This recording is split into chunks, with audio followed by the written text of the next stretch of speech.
Blog. तर आज आम्ही कर्णपुऱ्यामध्ये जातोय. नवरात्री स्टार्ट झाली म्हणून आम्ही आता कर्णपुऱ्यात जातोय फक्त देवीच्या दर्शनासाठी आणि उद्या खेळायला वगैरे जाऊया.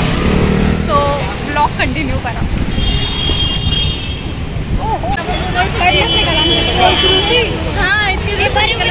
सुंदर ज्वेलरी आली यार. एवढंच खेळायला येणार आहे. काय काय खेळायचं आता पूर्ण प्लॅनिंग चालू आहे. आवाजच नसणार. तर मला हे आवडलं आज. भारी यार. आज आमचा असा अचानक प्लॅन झाला की आज आपण देवीच्या दर्शनाला जाऊया. कारण जेव्हा आम्ही खेळायला जातो ना तेव्हा देवीचं दर्शन होणं तितकं पॉसिबल नसतं. त्यामुळे आम्ही असं विचार केला की आपण आदल्या दिवशी देवीचं दर्शन घेऊया. एवढी नाही आहे गर्दी पण आहे. आरामात दर्शन होतंय. आता आमचं मस्त दर्शन झालेलं आहे. आता आम्ही बालाजी मंदिरात जातोय. देवीचं दर्शन तर खूप छान झालं पण मी तिथे जेव्हा शूट करत होते तेव्हा तिथले पोलीसवाले म्हणत होते हिचा मोबाईल जप्त करा, मोबाईल जप्त करा.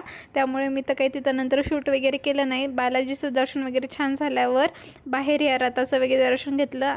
दर्शन करायला कमीत कमी आम्हाला अर्धा तास तर लागलाच असेल कारण की दुपारी जास्त गर्दी नव्हती पण बरीच होती आणि गरमी एवढी जास्त होत होती. तर सगळ्यांनी असा विचार केला आपण बॉडीला थोडं हायड्रेट करूया. तर तिथे होता उसाचा रस.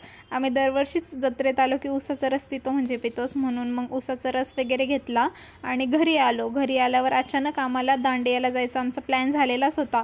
मग आम्ही मस्तपैकी दांडियाला गेलो सगळेजण ग्रुप मिळून आणि मस्त छान दांड्या वगैरे खेळल्या म्हणजे गरबा वगैरे.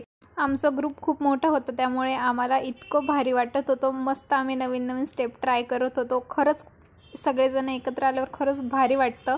मस्त 1-2 तास आम्ही दांड्या वगैरे गरबा वगैरे खेळलो. त्यानंतर दुसऱ्या दिवशी आम्हाला कर्णपुऱ्यात जायचा प्लॅन झाला आणि दुसऱ्या दिवशी तर मी काही जास्त शूट केलंच नाही कारण की गर्दी रात्री एवढी होती. त्यामुळे व्हिडिओ इथंच संपवते. चला बाय.